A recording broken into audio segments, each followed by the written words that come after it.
Hello friends, कैसे हैं आप सब लोग। मैं आशा करती हूँ आप सब बहुत अच्छे होंगे, अच्छे से अपना इनर वर्क कर रहे होंगे।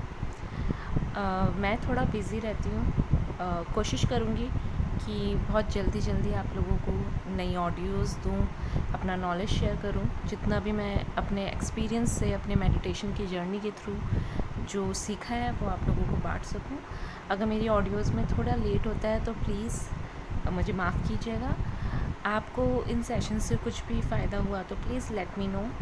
एंड कोई भी आपको किसी भी टॉपिक पे कुछ भी डिस्कशन करना है या कुछ भी जानना है तो आप मुझे मेल कर सकते हैं या कमेंट बॉक्स पे अपने कमेंट्स शो कर सकते हैं। सो बिना कुछ देरी किए हुए आज बात करते हैं दोस्तों इनर चाइल्ड हीलिंग के बारे में।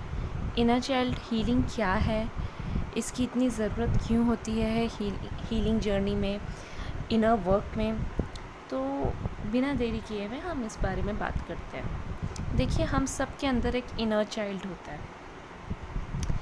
एंड ये इनर चाइल्ड जो होता है ना, वो हमारे सबकॉन्शियस माइंड से बहुत कनेक्टेड होता है। जैसे एक subconscious mind is just like a tape recorder.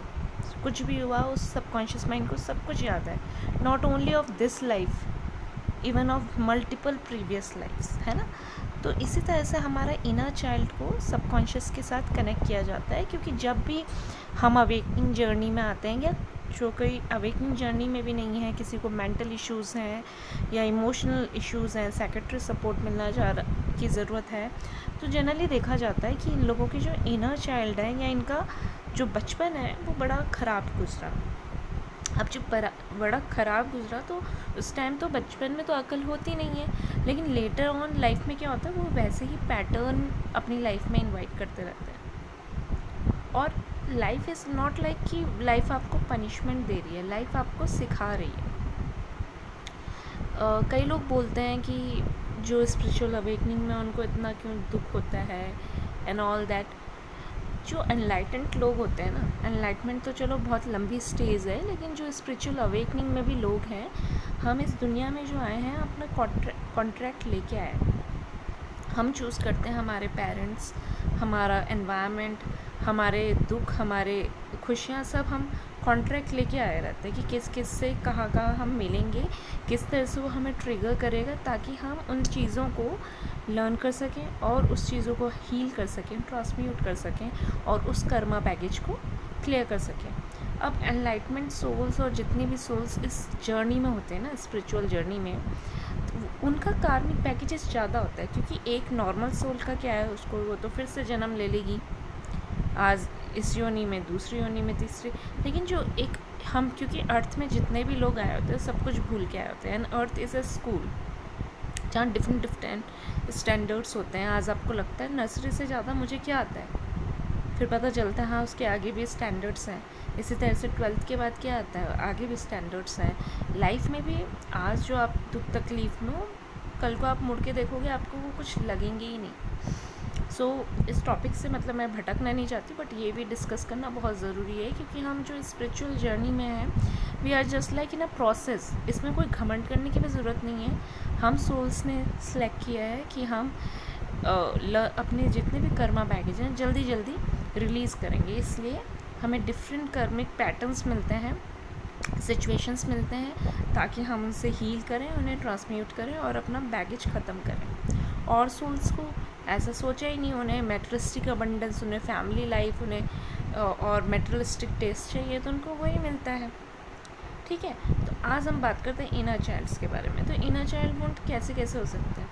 Abandonment wound हो सकता है, ट्रस्ट वुंड हो सकता है, नेगलेक्ट वुंड हो सकता है, गिल्टी वुंड हो सकता है। कईयों को जैसे गिल्टी में कईयों को सेक्सुअल हैरेसमेंट का पेन झेलना पड़ता है, जो बहुत डीपेस्ट ट्रॉमा होता है चाइल्डहुड में। कईयों को क्या होता है कि पेरेंट्स होते तो हैं, फिजिकली प्रेजेंट है, लेकिन emotionally they are not there, है ना, नेगलेक्ट बहुत किया गया है।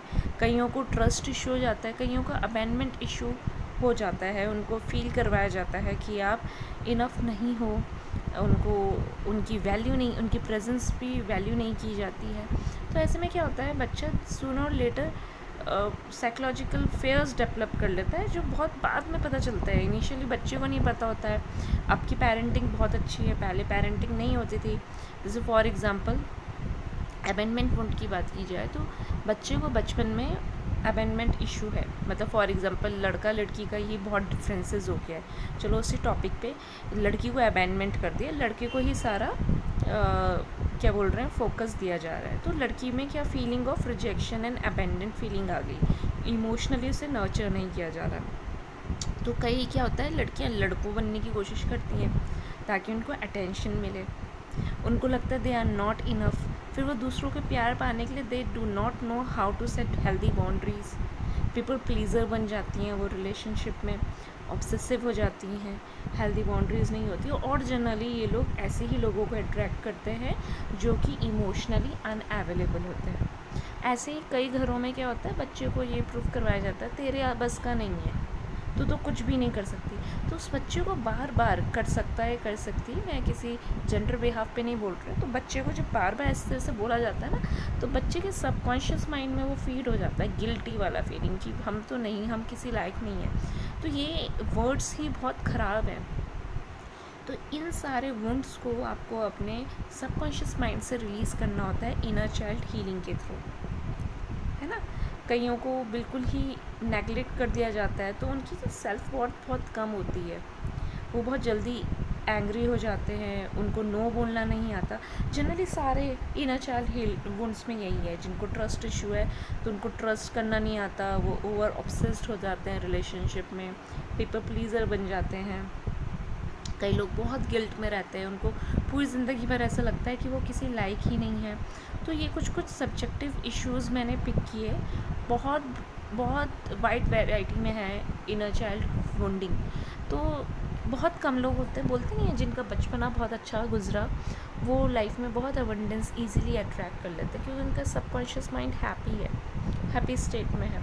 तो सबकॉन्शियस माइंड अट्रैक्ट कर रहा है positivity. On the other hand किसी का चाइल्डहुड बहुत नेगेटिव गुजरा, डिप्रेशन में गुजरा, बच्चे की कोई गलती नहीं है, बट उसकी कोई लर्निंग होगी वहाँ से। सो ऐसे में क्या होता है, लेटर ऑन उनको वैसे ही लोग रिफ्लेक्ट होके आते हैं, ताकि क्या होता है, हम कहते हैं कुछ तो गड़बड़ है, ऐसे ही लोग मिल रहे हैं, बट एक्चुअल में वो ऐसे ही लोग मिलते हैं, वो आपके इश्यूज़ को सरफेस करते हैं, आपको ट्रिगर करते हैं, आपके इश्यूज़ को सरफेस करते हैं कि ये वुंड है आप में, आपको हील करना है। अब क्या है, जो ये स्पिरिचुअल जर्नी है ना, इसकी बहुत इंपॉर्टेंट बात यह है कि आप सेल्फ इवैल्यूएट करने लग जाते हो अपने आप को। Before awakening people are like always playing blame games, तुमने मेरे साथ बुरा किया, तुमने ये किया, हमारे पेरेंट्स ऐसे and all that. Believe me, we choose our family, we choose circumstances. So blame games छोड़ दो, आपके पेरेंट्स ने जो भी किया, जितना भी किया उन्होंने बेस्ट किया। उनका ऐसा बिहेवियर पेरेंटिंग में इसलिए भी हो सकता है, माइट भी उनको भी उनकी पेरेंटिंग ऐसी ही दी गई हो, क्योंकि बेसिकली क्या है, लोग आधे से ज़्यादा अपने सबकॉन्शियस माइंड से चल रहे हैं और उनके बहुत स्ट्रॉन्ग और फिक्स्ड बिलीव है। तो अगर इतने, क्योंकि हम जैसे बात करते हैं कि जब हमारी अवेकनिंग होती है तो हम पुराने बिलीव्स हमारे टूटते हैं। तो आपने देखा होगा सोसाइटी में ओल्ड बिलीव्स बहुत डीप रूटेड हैं। तो इसलिए अपने पेरेंट्स को पहले तो माफ़ कीजिए इनर चाइल्ड मोड में, उन सारे सर्कमस्टांसेस को, नॉट ओनली पेरेंट्स, कईयों को औरों के थ्रू भी होता है, उन सारे सर्कमस्टांसेस को रिलीज़ कीजिए, माफ़ कीजिए। क्योंकि कोई भी जो आपको ट्रॉमेटाइज़ कर रहा है ना, वो कहीं ना कहीं खुद भी वुंडेड है। People transfer their own wounds, they don't know how to heal it, so they only silent their pain and they transmute that pain to others. तो पहला पॉइंट जो हीलिंग में है वो है उन सारी सिचुएशंस को माफ़ करना। दूसरा पॉइंट जो हीलिंग में है वो है एक्सेप्ट करना। जैसे कि हम इनर वर्क में बहुत कुछ हम सेल्फ एक्सेप्टेंस सीखते हैं, हम अटैचमेंट्स को डी अटैचमेंट में कन्वर्ट करते हैं। फॉर एग्ज़ाम्पल किसी को अबेंडमेंट वुंड है अपने पेरेंट्स से, लेकिन क्या होता है, वो आपका जो माइंड है ना, वो इतना अटैच्ड होता है अपना अपना करके, वो इस चीज़ को एक्सेप्ट नहीं करता। इसलिए थर्ड पॉइंट है, उस इल्यूज़न से बाहर आइए, उस चीज़ को एक्सेप्ट कीजिए, सबको न्यूट्रलिटी से देखिए, माफ़ कीजिए फर्स्ट थिंग, दूसरा चीज़ एक्सेप्ट कीजिए, लेट गो कीजिए थर्ड पॉइंट, जो भी हुआ नेगेटिव चीज़ें वो सब आपको कुछ ना कुछ सिखाने के लिए हुई है, चाहे कितना बुरा हुआ, चाहे कितना भी बुरा हुआ, नहीं होना चाहिए था, but past is only in the past. Okay. And the fourth thing and the most important thing, जब भी आप मॉर्निंग मेडिटेशन में बैठते हैं, आप विजुअलाइज कर सकते हैं अपने छोटे बचपन के उस रूप को, और जिस जिस हिस्सों में आपको, जहाँ जहाँ आपको लगा कि आपको प्यार नहीं मिला, आपको रिजेक्ट किया गया, उस हिस्से को विजुअलाइज करके आप जाइए उस पास्ट के उस प्लेन में और उन्हें बहुत प्रेम दो. ऐसे बोलिए कि I love you unconditionally, no matter what happens, I am with you. जो हमारी विजुअलाइजेशन पावर होती है ना, ह्यूमंस में ही होती है, और ये बहुत मिरेकलस चीज़ होती है. आप ट्राई करके देखिए, आपको वो जितने भी इश्यूज़ थे ना पेरेंट्स से या किसी भी सर्कमस्टांसेस से, वो इश्यूज़ हील हो जाएंगे, आपको अंदर से इरिटेशन ख़त्म हो जाएगी. तो fourth and the most important point is sit in the meditation, visualise your inner child, that childhood where all the areas of your life where you feel wounded.